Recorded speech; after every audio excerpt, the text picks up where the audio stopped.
আপনারা জানেন যে এই কোটা সংক্রান্ত বিষয়ে 2018 সালে একটি হাই পাওয়ার তদন্ত কমিটি করা হয়েছিল। হাই পাওয়ার তদন্ত কমিটির মাধ্যমে 2018 সালে কোটা পদ্ধতি বাতিল করা হয়েছিল এবং সেই কোটা পদ্ধতি বাতিলের বিরুদ্ধে মুক্তিযোদ্ধার যারা সন্তান ছিলেন তারা এসে এই মামলাটা রিট পিটিশন দায়ের করেছিলেন। তাদের কথা ছিল, সাবমিশন ছিল যে কোটা পদ্ধতি বাতিল করাটা বেআইনি ছিল এবং হাইকোর্ট ডিভিশন এই রোলটা অ্যাবসলিউট করে মুক্তিযোদ্ধার সন্তানদের পক্ষে এবং কোটা পদ্ধতির পক্ষে রায় দিয়েছে।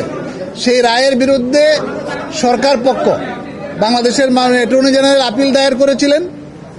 সেই আপিলটা শুনানির জন্য পেন্ডিং ছিল রায় পাওয়ার জন্য, কিন্তু বিষয়টি অত্যন্ত জনগুরুত্ব সম্পন্ন বিধায় আমরা গতকালকে তিনজন শিক্ষার্থীর পক্ষে, 2জন শিক্ষার্থী পিটিশনার হয়েছে, আরো অনেক শিক্ষার্থীরা রয়েছেন, তারা আসছেন এই পরিস্থিতি, উদ্ভূত পরিস্থিতি বিবেচনায় যে বিশ্ববিদ্যালয়ের শান্তিপূর্ণ পরিবেশ ফিরে আনা দরকার এবং যেহেতু বিষয়টি অ্যাপিলেট ডিভিশন থেকেই চূড়ান্ত নিষ্পত্তি হবে, সুতরাং অ্যাপিলেট ডিভিশন থেকে চূড়ান্ত নিষ্পত্তি না হওয়া পর্যন্ত যাতে স্থিতি অবস্থা বা একটা স্টে আদেশ থাকে, সেই জন্যই আমরা এই নিবেদন গতকালকে ফাইল করেছিলাম।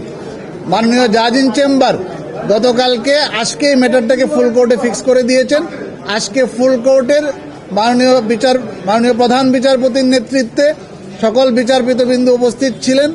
ওনারা সন্তুষ্ট হয়ে, আমরা খুব বেশি সাবমিশন দিতে হয়নি, রাখি না, এই জন্য যেহেতু এটা পলিসি ম্যাটার, যেহেতু একটা সরকারের সার্কুলারকে হাইকোর্ট ডিভিশন থেকে স্টে করা হয়েছে, আইনগত এবং নীতিগতভাবে এই আদেশটা স্টে বা স্ট্যাটাস কো থাকে, এটাই হচ্ছে আমাদের এখনকার পর্যন্ত কনভেনশন অফ ল। এই স্থিতি অবস্থার ফলে দাঁড়ালো হাইকোর্টের জাজমেন্টও স্থগিত থাকবে এবং যে প্রজ্ঞাপনটা বাতিল করা হয়েছে সেই প্রজ্ঞাপনটাও স্থগিত থাকবে, বাতিল থাকবে। তার মানে হচ্ছে 18 সাল থেকে যেভাবে নিয়োগ প্রক্রিয়া চলে আসছিল সেই নিয়োগ প্রক্রিয়া চলতে থাকবে। আন্দোলনকারীদের ব্যাপারে আদালত বলেছেন তাদেরকে ঘরে ক্লাসে ফিরে যাওয়ার জন্য, শান্তিপূর্ণ ব্যবস্থা বজায় রাখার জন্য, ভাইস চ্যান্সেলরদেরকে বলেছেন শান্তিপূর্ণ পরিবেশ বজায় রাখার জন্য। 250-টিরও বেশি ডিজাইন অপশন নিয়ে ওয়ালটন স্মার্ট ফ্রিজ, বোঝে আপনার প্রয়োজন। এটা তো সবাই আপনারা জানেন, আপনারা যেহেতু সুপ্রিম কোর্ট বিট করেন, সকল সাংবাদিক বন্ধুরা জানেন যে হাইকোর্ট ডিভিশনের যে কোনো রায়ের বিরুদ্ধে অ্যাপিলেট ডিভিশনে যাওয়ার অধিকার সবারই রয়েছে এবং যারা এই মামলার পক্ষে রায় পেয়েছেন তাদেরকেও কিন্তু চূড়ান্ত ফয়সালা অ্যাপিলেট ডিভিশন থেকেই নিতে হবে।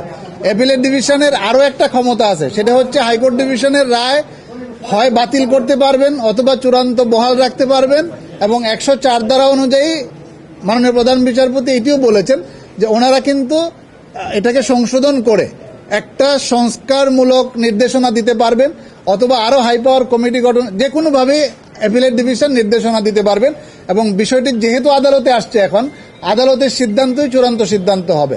আমাদের কথা হচ্ছে যারা আন্দোলন করছেন এবং যারা মুক্তিযোদ্ধাদের সন্তান যারা রয়েছেন, রিট পিটিশন ফাইল করেছিলেন, সবার প্রতি বিনীত অনুরোধ হচ্ছে যে এইটা সবার স্বার্থে স্থিতি অবস্থা দেওয়া হয়েছে এবং মামলাটি যখন চূড়ান্ত সিদ্ধান্ত হবে, যে ফয়সালা আপিল বিভাগ দিবেন সেই ফয়সালা সবাইকে মেনে নিতে হবে।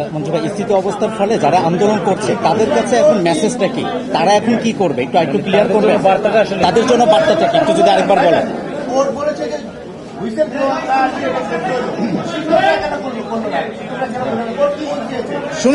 শুনেন এইটা বিষয়টা খুব অল্প সময়ের, গত এক সপ্তাহ আগে গভর্নমেন্টের সিপি হিয়ারিং হয়েছিল, সিএমপি হিয়ারিং হয়েছিল, এটা খারিজও করা হয় না, এটা পেন্ডিং ছিল। আর আমরা গতকালকে আসছি, এখানে ধরেন হুইসেল ব্লোয়ার যে কেউ আসতে পারে, এখন শিক্ষকরা যে আসে নাই বা আসবে না সেটাও কিন্তু বলা যাচ্ছে না, কিন্তু অ্যাপিলেট ডিভিশন সবার বেলায় আদেশটা দিয়েছেন, যারা আন্দোলনকারী তাদের বেলায় নির্দেশনা দিয়েছেন, মাননীয় ভাইস চ্যান্সেলরদের ব্যাপারে নির্দেশনা দিয়েছেন। আরেকবার একটু ক্লিয়ার করেন যে আন্দোলন যারা করছে তাদের কাছে থাকবে প্রজ্ঞাপনের পর থেকে, মানে পরিপত্রতে ছিল যে মেধাবীদেরকে নিয়োগ দিতে হবে, কোনো মুক্তিযোদ্ধার কোটা থাকবে না, সেই অবস্থায় আছে। সেল এক্সপ্লেনেটরি, এই ব্যাপারে আর আমি কিছু বলতে চাচ্ছি না। 18 সাল থেকে বাতিল যেভাবে ছিল বাতিল থাকবে।